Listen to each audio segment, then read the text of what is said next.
Halo, tes. Halo, Oh nice. Alvin. Ya, Sorry. selamat siang sama Bang Timothy Ronald dan juga Prof. Kalimasada. Yes. Siap. Ya Bang, sebelumnya gue terima kasih banget atas kesempatannya. Special thanks juga sama Bang Timothy Ronald karena dari video-videonya gue udah nonton dan yang satu hal yang gue camkan banget ke dalam hati dan jiwa saya itu adalah fokus dan juga reiterasi Bang. Mantap. Makasih banyak Bang, itu udah lumayan mengubah dan masuk ke andil kehidupan gue lumayan Ya. besar Bang. Langsung aja, mungkin kondisi keuangan saya Nama dulu siapa ya. ini? Oh, nama saya Danu Alif. Danu. Usia Umur? 24 tahun, tinggal di Bekasi Bang. Oke. Ya, langsung aja. Jadi saya ini usaha jual beli handphone online dari 2023 sampai sekarang. Oke. Pendapatan sendiri itu 100 juta dan Wih. pengeluaran full.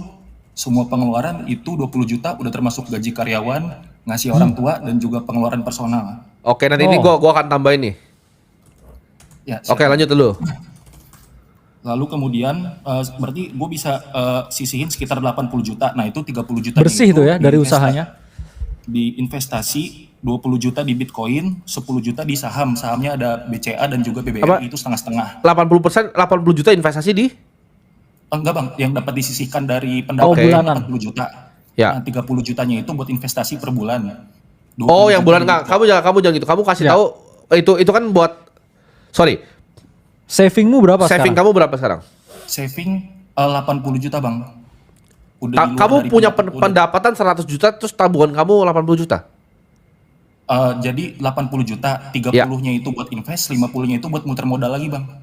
Oke, nanti ini Ya ini, nanti salah gua pencatatan. bener. Iya. Oke. Iya Bang. Oke lanjut ya.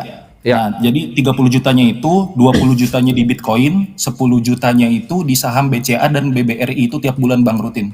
Oke. Oke. Nah, lanjutnya itu kalau total net worth sendiri sekarang itu udah 1,4 miliar. Oke. Di antaranya itu ada di obligasi senilai 96 juta. Lalu saham totalnya 135 juta itu setengah-setengah di BCA dan BBRI. Oke. Lalu kemudian di Bitcoin itu ada 200 juta. Kemudian dana darurat itu nggak pernah kurang dari 150 juta. Aku megang cash di rekening Bang. Oke. Oke. Nah lalu sisanya itu ada 805 juta itu buat muter modal usaha handphonenya ini Bang. Oke. Oh. Oke. Oke. Nah iya. Oke. Pertanyaannya apa? Kemudian Apa ya, berapa gimana, ratus juta untuk muter handphone? 805 juta. Oke, nanti ini gue benerin nih. 850 Prof. Siap. Oke. Iya. Nah, kemudian tanggungan dan hutang itu kosong, nol, dan juga aset keras juga nol. Sekarang saya hidupnya di kontrakan, sebulannya itu mungkin kontrakan cuma 700.000 kayak gitu. Jadi dan juga ada rencana nikah itu kurang lebih 1,5 tahun lagi. Alfian, kopi. Nikahnya itu biayanya mungkin sama mahar sama resepsi itu 150 juta. Kayak gitu. Nah, ini ada beberapa pertanyaan sih, Bang. Oke, gas. Ya. Oke Bang, pertanyaan yang pertama. Nah ini kan kalau saya kan punya rencana itu compounding sampai 15 sampai 25 tahun yang akan datang ya. Nah kalau sekarang ini rencana saya itu kurang lebih per bulannya itu saya mau compounding minimal 30 juta dari pendapatan, 50%-nya di Bitcoin, dan sisanya itu 25% di BCA dan juga BBRI. Nah kalau melihat kondisi makro yang sekarang, apakah sebaiknya ini direalokasikan dan atur strategi ulang atau saya tetap berpegang teguh kepada hal tersebut Bang. Tapi sebenarnya saham BCA sama BBRI itu karena saya nggak punya pilihan sebelumnya beberapa bulan yang lalu saya udah cari-cari mau S&P aja Bang naruhnya 50%, jadi BTC 50%, S&P 50%, tapi saya nggak punya akses Bang. Saya udah daftar di international broker tapi emang nggak bisa sih keterbatasan. Interaktif. Interaktif. Sorry Bang, grogi Bang. Iya. Oke. IBKR kagak bisa Bang. Itu ada aksesnya gak sih Bang kalau orang Indo kayak saya gitu yang nggak pernah keluar Kayaknya Indo jurisdiksinya enggak, karena setahu gua itu nggak diregulasi sama Indonesia. Kalau yang diregulasi sama Indonesia tuh banyak kan contract for difference, jadi CFD. Lu kalau lihat banyak yang ada aplikasi-aplikasi di Indonesia yang bisa beli saham US tuh kebanyakan bukan beli saham beneran, itu CFD. Gitu. Nah, Gua nggak iya, saranin iya tuh sih, beli Bang. begituan. Itu nanti lagi nih, nanti lah. Itu kalau tadi tuh kita kasih saran karena mereka di luar negeri ya bro ya. Yes. Jadi balik lagi kita kasih saran berdasarkan Keadaan keadaan lu. geografisnya ya. Nggak masalah, oke? Siap, Dan nggak salah. BCA BRI nggak salah. Oke, gua mulai dulu dari pencatatan pribadi lu. Itu Yes. hancur. Maksudnya hancur gini. Bener. Lu secara finansial tuh ahead dari semua orang, Pasti. tapi lu melakukan kesalahan yang sama saat gua 16 tahun jualan pomade. Ya. Jadi lu akan merasa lu lebih kaya dibanding lu sebenarnya. Lu gabungin antara working capital, Bener. inventor, cash, neraca inventory, aset lancar di bisnis lu masukin aset lancar pribadi. Oke, Nah, step itu 1. bener. Itu berantakan tuh ya. Step 1, lu belajar akuntansi. Kita bikin course Bener. Karena Danu kamu harus tahu di akuntansi itu ada satu prinsip yang utama, Bro. Namanya prinsip business entity tuh. Iya. Dimana kamu harus memisahkan antara pengeluaran dan juga pendapatan pribadi dan pengeluaran pendapatan perusahaan. Danu ini persis Jangan kayak gua. dicampur. Kamu tau gak Danu, ntar kamu kepleset dari mana? Karena ini lu persis di posisi gua. Ngerasa Gua tuh- dapat Bang. duit banyak, Iya. tapi nggak ada yang masuk kantong. Iya, Kan? nanti kamu gitu, gini. Waktu itu gua bahkan kayak kira itu uang gua bersih tuh. Gua kira tuh net free cash flow. Nah, ini salah nih. Kamu pasti nggak bisa bedain kan antara net profit sama free cash flow itu apa. Ini udah berabe ini nanti. Karena kamu kalau kamu bilang kayak gitu, kamu masih ada 18 juta yang harus kamu muter. Bahkan tadi kamu kasih bilang pendapatan kamu loh. Pendapatan kamu 100 juta, pengeluaran kamu 20 juta sama handphone ya. Tapi ada 50 juta muter lagi, itu kamu udah berantakan. Bro kakak bilang bentar. Pertama tuh bisnis entity, pisahin dulu. Step 1 bukan belajar investasi, kamu belajar akuntansi. Yes. Iya, ini Bang Oke. sebenarnya beberapa bulan yang lalu, kayak mungkin 6 bulan yang lalu, saya kan udah mulai misahin tuh. Jadi ada rekening perusahaan sendiri, maksudnya pisahin lah rekening perusahaan sendiri. Bukan rekening ya? Kamu nggak paham accounting. Oh. Ini gue kayak ngomong, lu ingetin gue ke gue yang dulu, 16 tahun. Iya Bang. Jadi, lu harus fokus belajar accounting, karena accounting itu adalah bahasa dari bisnis. Free cash flow, net free cash flow dari sebuah bisnis itu bersih. Itu yang bisa lu tarik keluar Ya. setelah capital expenditure atau operational expenditure. Jangan tapi Bang lu Danu. Jangan tapi bang, kamu Danu ya. Siap, Bang. Oke. Jadi gini, Danu. Ini kamu nggak salah, Kamu cuma nggak ngerti. Jadi ini nggak salah. Step 1 kamu pisahin antara bisnis dan personal. Benar-benar pisah. Oke? Kamu bagikan ke personal itu dividen, Danu. Atau gaji. I see, Bang.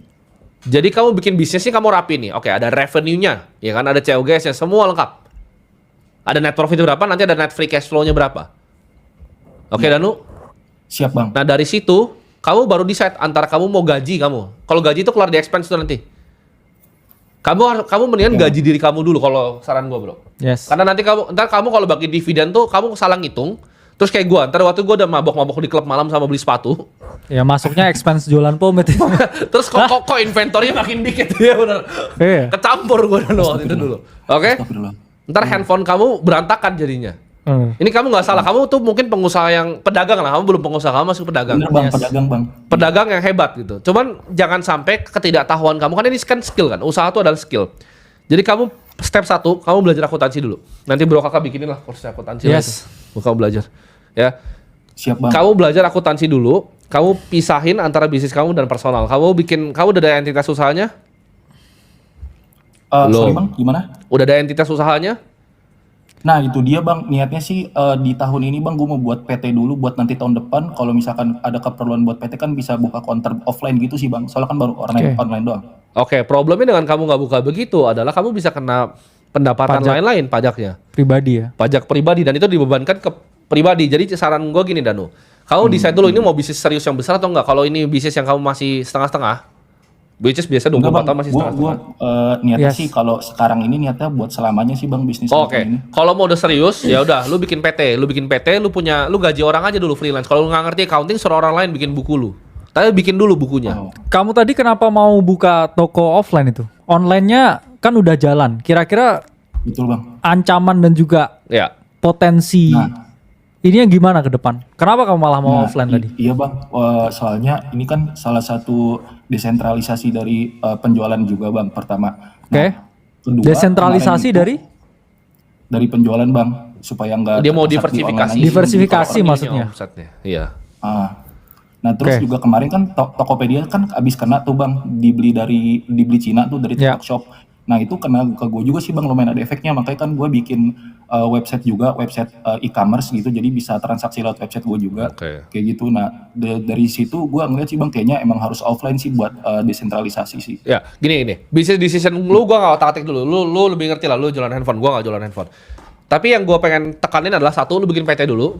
Nah, PT itu lu structure yang rapi, lu gaji diri lu, misalnya lu gaji 50 juta, let's say. Yes. Iya bang. Nah, itu bisa nggak tuh lu gaji 50 juta situ? Jangan-jangan tadi angka lu berapa itu? Yang gua lihat ini pasti angka lu berapa, lu pasti salah, lu pasti nggak ngerti. Lu pasti membesarkan net profit yang sebenarnya tidak segitu. Bukan karena Iya, Bang. lu salah, tapi lu nggak ngerti. Gitu. Jadi lu rapin dulu, lu gaji deh lu punya diri keluar. Jadi lu bikin PT nih, lu ke notaris, bikin PT. Habis itu lu rapiin dulu. Nah, ketika lu udah rapin, sebenarnya si Danu ini suka eksplorasi di investasinya. Jadi bahkan Ya. gua sama Bro Kakak kayaknya nggak kasih saran di investasinya. Lu udah oke lah tadi investasi Ya. lu. Tapi siap, Bang. pencatatan pribadi lu sama bisnis lu ini nggak jelas. Siap Lu bang. lu udah lebih paham tentang investasi. Lu udah tahu kayak oke beli ini, beli itu. Itu nggak masalah. Itu tetap lanjutin aja. Tapi jangan sampai berantakan antara pribadi sama bisnis. Jadi step 1 sebelum investasi, kan ini banyak yang lu kerjain. Jadi lu nggak usah mikir investasinya bahkan, buang aja pikiran itu. Siap bang. Ya, lu benerin dulu Oke, Bang. bikin PT-nya atau bikin CV, Structuring dulu ya. lu structuring dulu yang rapi. Kalau lu bikin formatnya CV, omset lu kan kayaknya setahun belum dapat duit sampai 4,8 M harusnya ya. Belum PKP kan dia. Belum Iya. bang, belum. Nah, kalau kayak gitu saran gua nih ya. Sebagai investor dan pengusaha yang banyak bisnis di tanah air, lu bikin CV dulu. Lu bikin CV dulu pakai pribadi lu. Kenapa? Karena di saat lu non PKP. Maaf bang, revisi bang. Kalau per bulan itu, kalau omset kotor itu, kan gue pencatatan baru ini aja sih, Iya. Bang, pencatatan ala-ala aja di Excel. Kalau misalkan per bulan itu omset kotor sekitar 800 sampai 1,2. Nah, gue net profitnya itu sekitar 10 sampai 15% margin. Oh, kamu putarannya lebih besar ya, nggak apa-apa. Kamu bisa bikin CV split. Itu salah satu opsi, tapi ya kamu bisa PT juga gitu. Banyak juga putarannya. Kamu kalau putaran begitu kena pribadi kena kamu nanti. Bener. Cash itu flow-nya dia sih, lumayan. Bang. Itu kamu berarti rekening pribadi semuanya nih transaksinya. Iya Prof, rekening pribadi punya. Kobo ini dah dulu. Iya, makanya. Nggak apa-apa, gue juga dulu kayak gitu. Semua orang nggak tahu. Itu bukan karena lo mau begitu, karena lo nggak tahu.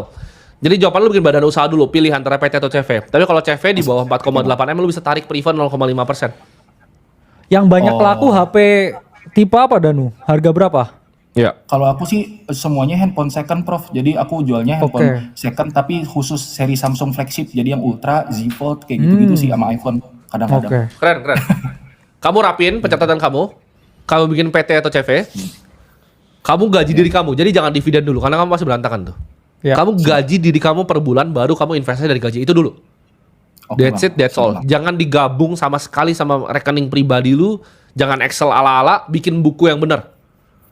Oke bang, siap-siap. Kalau dari segi investasi, udah nggak perlu strategi ulang ya bang? Cukup Karena compounding lu gitu. paling gede dapat dari handphone lu sebenarnya. Iya, setuju.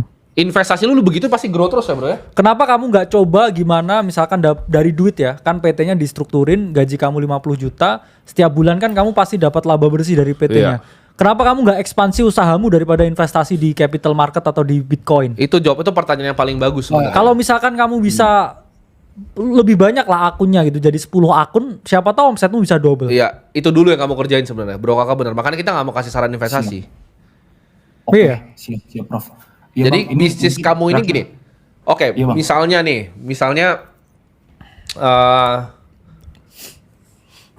gue punya salah satu teman. Gue sebut aja deh namanya deh, nggak apa-apa. Dia soalnya juga lagi bikin konten. Gue punya teman namanya Arif. Dia bikin baju Yes. besar, omsetnya besar.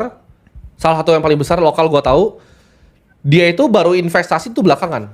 Ketika dia taruh uang di bisnisnya terus udah muntah, dia baru investasi. Ngerti nggak? Oke bang. Kalau lu seorang pengusaha, lu investasi itu ketika lu lempar uang ke bisnis lu udah nggak bisa grow. Karena bisnis tuh bisa grow 100-200%. Investasi itu 10-11%. Paham nggak? Siap, paham bang. Jadi ketika lu itu bisa tembak duitnya, bisa balik 100%, lu likuidasi semua investasi lu hajar ke bisnis. Bener. Karena investasi terbaik di bisnis yang sehat, yaitu adalah ke bisnisnya sendiri. Apalagi kan kamu juga main inventory juga di sini. Betul. Ngapain ke BRI, ke BCA? Gua kasih gitu. contoh deh, partner gue deh, langsung aja partner gue. Misalnya Ivan gitu, Holy Wings. Ketika dia bisa lempar duitnya ke Holy Wings semalam muter dari situ, dia harus lempar ke situ. Pasti. Dia ngapain dia investasi di luar? Mendingan dia investasi itu buka outlet dong. Karena ROI-nya pasti jauh lebih tinggi kalau bisnismu sehat. Betul. Dan kalau kamu confident sama bisnismu, kamu confident nggak ini sama bisnismu? Seberapa persen dari kalau 1 sampai industrinya- 100% seberapa? Yakin? Wah, kalau industrinya mah 1000% insya Allah sih Prof. Iya, ngapain kamu invest di BRI BCA kalau gitu? Soalnya Beli lebih banyak HP aja. Lu beli banyak HP bener, lu nge-stok lebih banyak, lu jual lebih banyak, lu putar Jual lagi. akunnya lebih banyak, cari orang buat nge-live-in jualan. Iya bener. Gue malah ROI-nya masalahnya- lebih tinggi, bisa double. Setahun belum tentu saham bank double. Betul. Iya Prof, tapi masalahnya skill saya sih mungkin 70%. Jangan tapi jadi bang, uang jangan dia tapi ada. bang. Jangan tapi bang. Jangan tapi Itu bang. sarannya bener loh, bener loh. Kamu kalau bisa gini, pokoknya gini.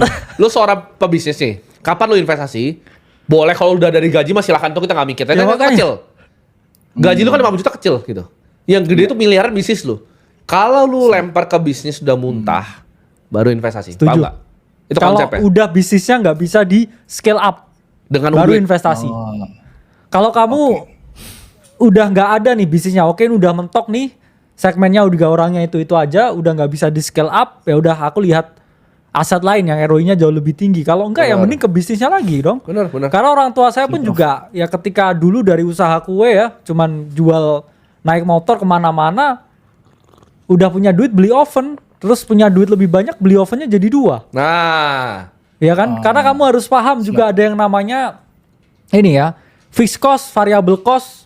Ya, kalau kamu kan kebanyakan variabel nih, karena kamu mainnya di inventory dan sifatnya variabel, yaitu biasanya selaras loh dengan kamu punya profit dan juga pendapatan. Jadi ya kalau kamu coba scale up-nya lebih gede ya dengan biaya marketing itu variabel juga, inventory variabel juga dinaikin, ya media promosinya dinaikin, siapa tahu malah omsetmu bisa triple juga. iya, gua Ya. jadi lu gua hajar dulu sih semua danu. Bener.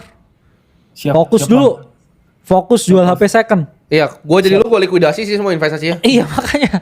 Gua stok lagi Ya, handphonenya. fokus HP Gua second tuh. stok HP-nya kan gini, Bener. bisnis kan ada cara untuk grow ya Danu ya. Oke, kita ngomong lebih advance ya. Bisnis kan ada cara untuk grow. Grow itu dari mana aja? Yang pertama CAPEX, capital expenditure. Gue misalnya punya Holy Wings, gimana cara CAPEX? Gue bisa buka lebih banyak cabang lagi atau enggak? Itu pertama, dari net profitnya. CAPEX itu pertama. Kedua, itu R&D atau marketing. Lu R&D nggak ada loh, lu jual handphone orang. Nah, marketingnya ada yang bisa lu dorong nggak untuk toko lu lebih laku? Daripada 50 juta untuk saham BCA, mending 50 juta untuk endorse orang kan, Danu? Nah setuju tuh. Nah, itu contoh tuh. Jadi lu sebagai CEO, tugas dari seorang CEO adalah namanya capital allocation. Lu mengalokasi capital lu, ya kan? Yes. Nah, ketika lu udah selesai di situ, mentok situ, ketiga, ada nggak toko handphone yang lu bisa akuisisi? Itu level udah besar nih. Lu pakai buat akuisisi yang kecil-kecil. Terakhir keempat baru dividen atau share buyback kalau TBK. Tapi lu tuh belum di level situ. Lu masih di level paling 1-2. Toko HP-nya apa namanya? Di Instagram apa namanya toko HP-nya? Ada website-nya baru jadi, di Instagram juga ada Prof, ada Baxon Store, BAXON. Nah, tuh kita Store. kasih tuh. BAX. Kita bantu dulu tuh. BAX apa? BAXON Store. ON Store. Iya. Oke, ini Samsung adik ini ya. Nah, ini nih. Waduh, Nah. makasih banyak Prof. Ya kan 2.000 follower. Kenapa kamu nggak grow up ke 20.000 follower Itu gitu benar. kan? Kamu pasti udah punya Ngapain beli BRI? kamu pasti udah Hah? punya basis customer kan yang udah repeat sama kamu kan? Iya, yang makanya. kamu udah build lama. Pasti jualan udah lumayan lama nih. Jadi kamu bikin, gedein, Ya, endorse. Baxon Store. Jadi ini teman-teman yang mau cari HP Samsung second nih boleh nih ke Baxon Store ya buat Iya. bantu Danu ya. Makanya kenapa kamu nggak 20.000 followernya, terus tambah lebih banyak lagi HP-nya? Ini kamu Betul. jual iPhone juga, ayo. Katanya cuma Android, katanya cuma Jarang, Samsung, Prof, iPhone. Jarang. jarang. Oh ini nih, Ada 1-2 lah Prof, 1-2-3 lah. ya yang mau beli di Danu nih bisa nih. Betul ya. Fokus ke bisnisnya dulu sih. Semoga terbantu ya Danu ya. Siap. Oh Bang, sorry Bang, cepet aja Bang, boleh gak Bang? Jangan Ya. tapi terus woy. Aduh, iya Udah Bang. mau next nih, weh. Ini cepet banget Bang, cepet Bang. Pertanyaan cepet banget Bang. Ini kan gua kan mau ada rencana mau beli rumah cash Bang di daerah Bekasi. Nah, Oke. harga itu 800 sampai 1 Udah ngontrak dulu Danu. Iya, Puter lu. Beneran accountingnya ngontrak dulu udah. Ngontrak jangan banyak gaya Danu ya. Iya. Oke. Oke, Ini Bang, siap, Bang. gini lu Makasih, jangan beli rumah, jangan investasi kalau Baxon Store belum 20.000 followernya. Udah. Iya, ngontrak dulu. KPI lu Danu sekarang 20.000 dulu followersnya ini. Baru lu mikir beli rumah, baru lu mikir BRI. Udah, jangan tapi-tapi ya. Jangan tapi-tapi Next, bang lu. Next, udah next. Next. Next. Kita kena tapi bang baru pertama kali. W tapi Danu. W ya. Danu. W Danu.